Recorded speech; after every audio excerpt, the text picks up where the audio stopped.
You can't deny the fact that Hillary Clinton has a trustworthy problem. Now, the reason why is because she won't release her Goldman Sachs speech transcripts. She is claiming that she's going to regulate Wall Street, even though she took $15 million from them.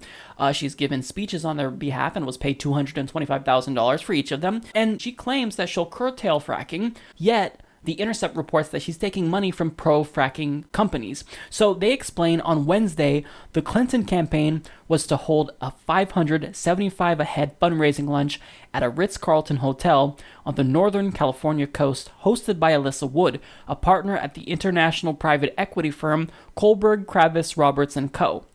In 2009, KKR began heavily investing in fracking, purchasing large shares of 3 North American oil and gas companies and selling 2 of them for billions in profits.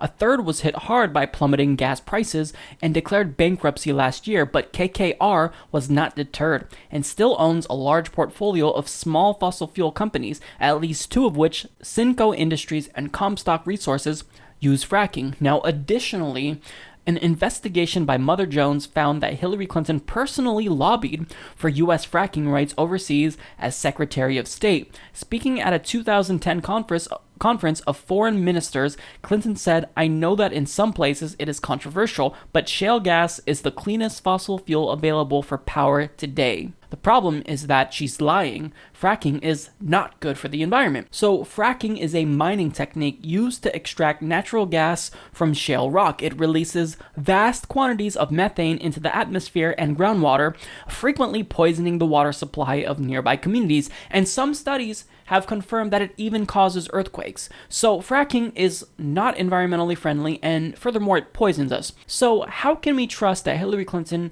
will be taking money from pro-fracking companies, taking money from the fossil fuel industry, and then she's still going to do something about climate change?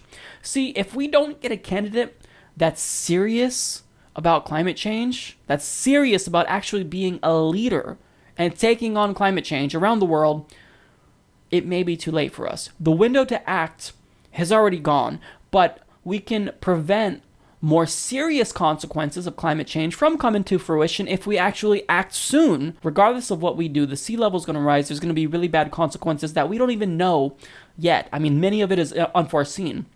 But if we act, we can stop some of that. We can ameliorate the damage. But by supporting a candidate that is not serious about tackling climate change, that's not just problematic and immoral, but it could literally contribute to the end of humanity. If we don't stop climate change, if we don't get a handle on this and elect a candidate that's going to be a leader around the world, that's going to push other countries in the correct direction, it's over. It's over. Now, I'm not trying to be use hyperbole. I'm not trying to be catastrophic just to galvanize you to support Bernie Sanders. I care about the climate. And Bernie Sanders is not taking money from fossil fuel industries. He does not support fracking. He states that he wants to ban fracking. Hillary Clinton, she is in support of fracking. Now, of course, she has all these stipulations. There has to be certain conditions met, but we know that she's getting bankrolled by pro-fracking companies. She's getting money from the fossil fuel industry, so I can't trust her.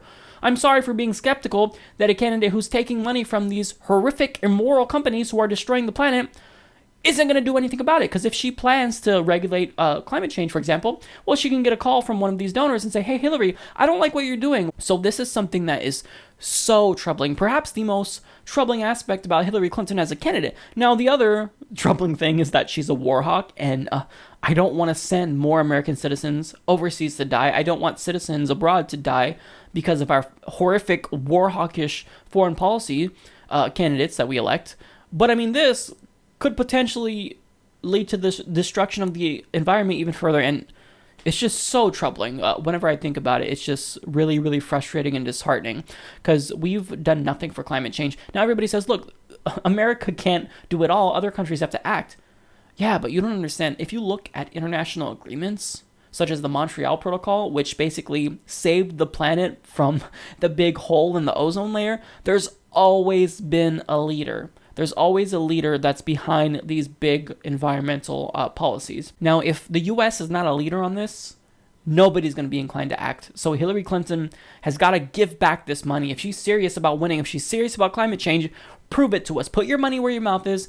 Give back this money. Do not accept it from pro-fracking companies. Do not accept money from the fossil fuel industry. Before, when she was told, when somebody told her that she took money from them, she acted like, oh, I didn't know we were taking money from them. This is why you have a trustworthy problem, Hillary Clinton.